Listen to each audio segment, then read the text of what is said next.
قبل ما أبدأ أحكي، عايزك تبص حواليك في الأوضة.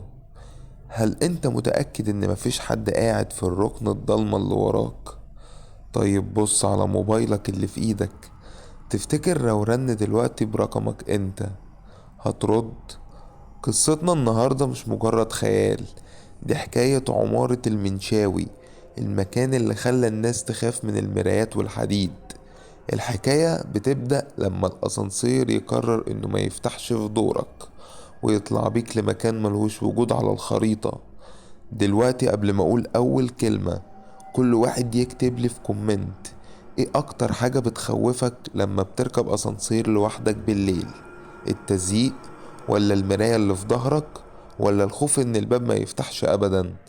ركزوا معايا، عشان اللي هحكيه ده ممكن يخليك المرة الجاية تطلع السلم جري، حتى لو ساكن في الدور العشرين. وعلى فكرة، وقبل ما أبدأ، لو حسيت ببرودة فجأة في رجلك وانت بتسمعني، أو شميت ريحة تراب ملت الأوضة، ما تلفش وراك، كمل السماع للآخر، عشان اللي بيسمع القصة دي بيتحجز له دور، والدور المرة دي غالبا عليك. عمارة المنشاوي في وسط البلد، معروفة إنها قديمة، والأسقف بتاعتها عالية، والأسانسير بتاعها من النوع القديم اللي الباب الحديد بيتفتح بالإيد. ياسين كان لسه ساكن جديد في الدور السابع، وكان دايما بيسمع إن الأسانسير ده تقيل شوية، بس ما كانش فاهم يعني إيه تقيل.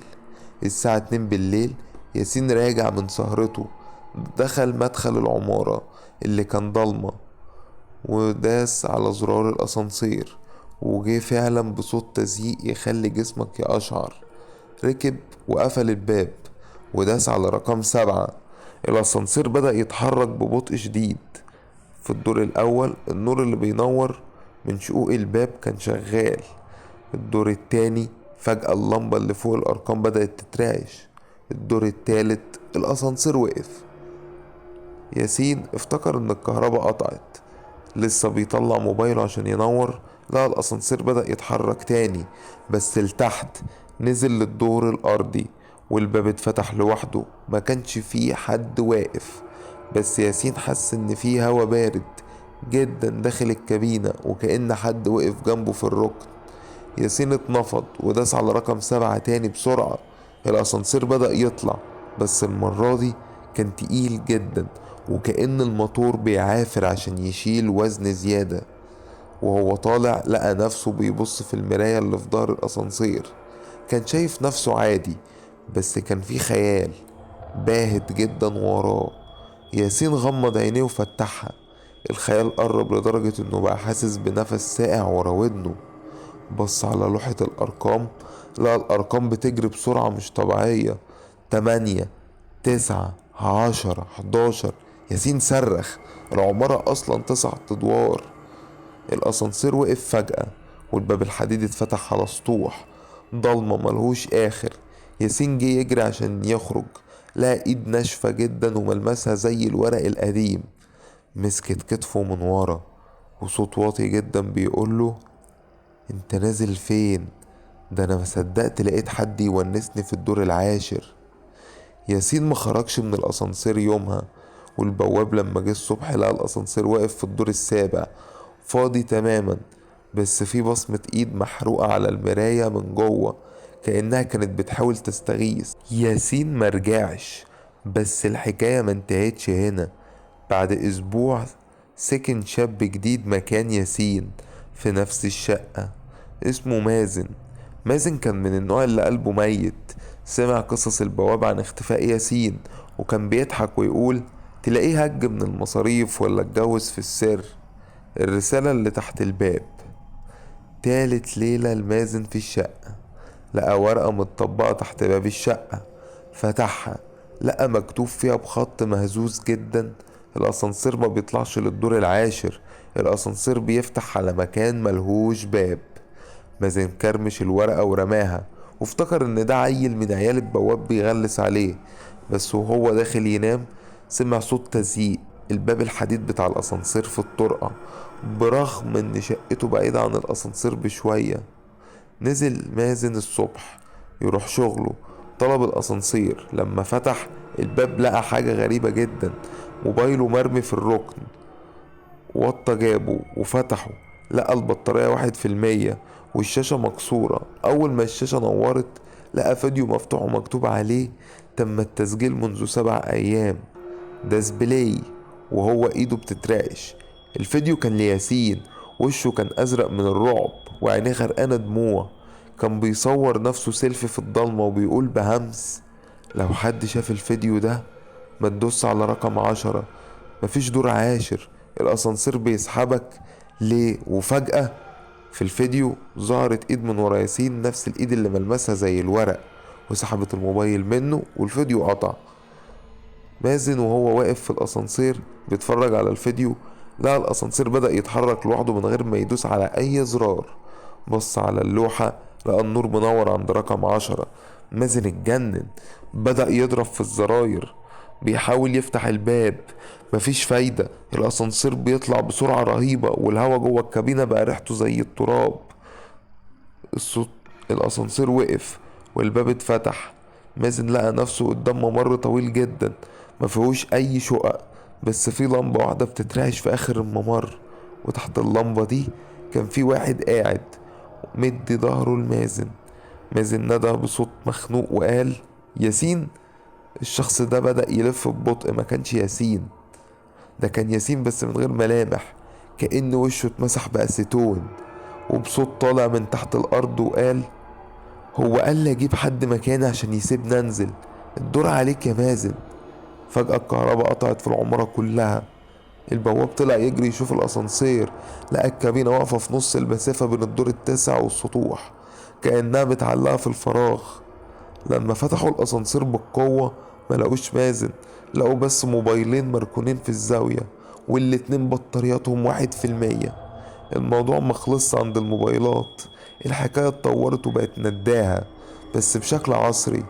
بعد شهر من اختفاء مازن، صاحب العمارة قرر يقفل الأسانسير ده خالص بلحام أكسجين وسلاسل حديد، وجاب عمال يبنوا حيطة سد قدام الباب في كل الأدوار عشان يخلص من سيرة العمارة اللي بقت على كل لسان. البواب عم عبده كان قاعد في اوضته تحت السلم والدنيا هس. فجأة سمع صوت رنة موبايل.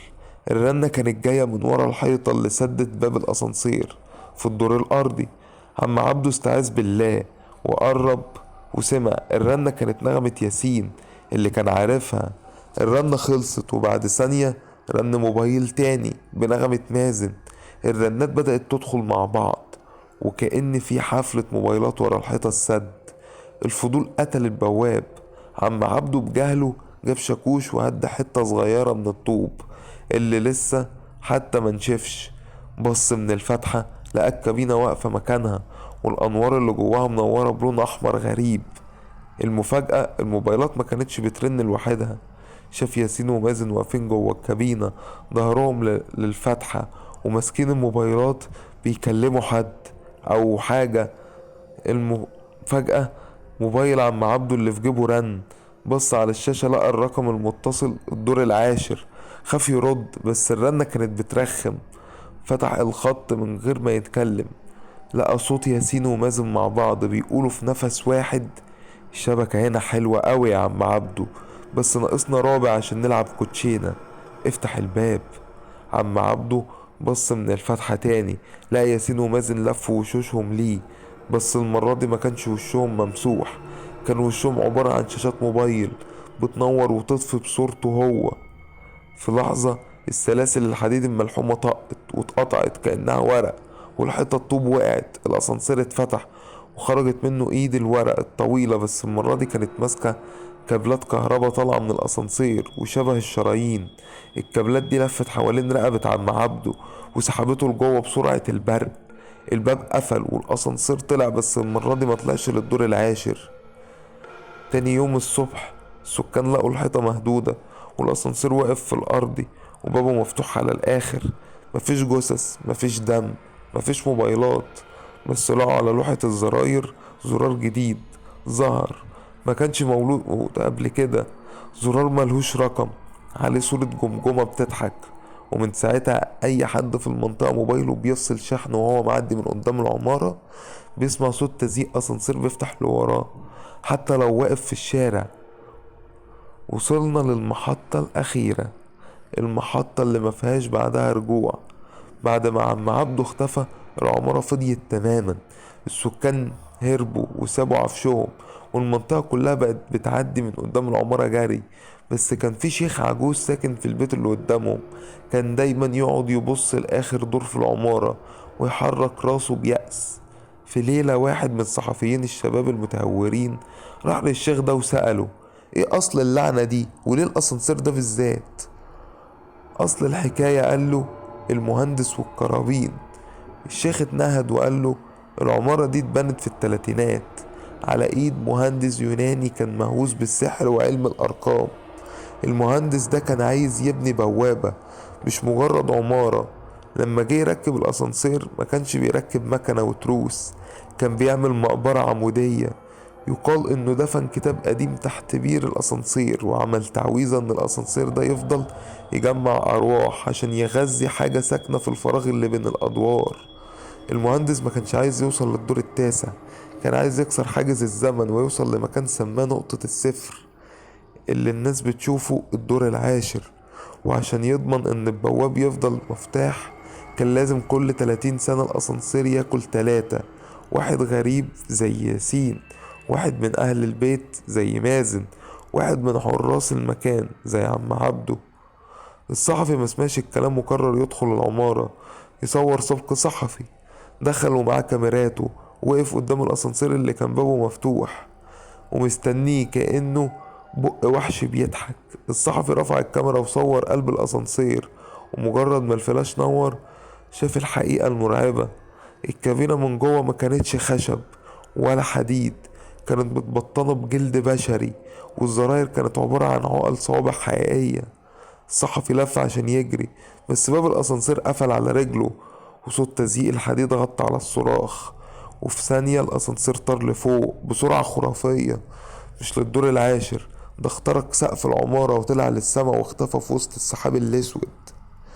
الصبح الناس لقوا الكاميرا بتاعت الصحفي مرمية في الشارع، ولما فتحوا الصور ما لقوش صور للعمارة، لقوا صورة واحدة بس لشاشة موبايل سودا وعليها انعكاس لوشوش ياسين ومازن وعم عبده والصحفي، كلهم بيضحكوا وباصين للي بيتفرج على الصورة وكأنهم بيقولوله: الشبكة لسه لاقطة، انت فين؟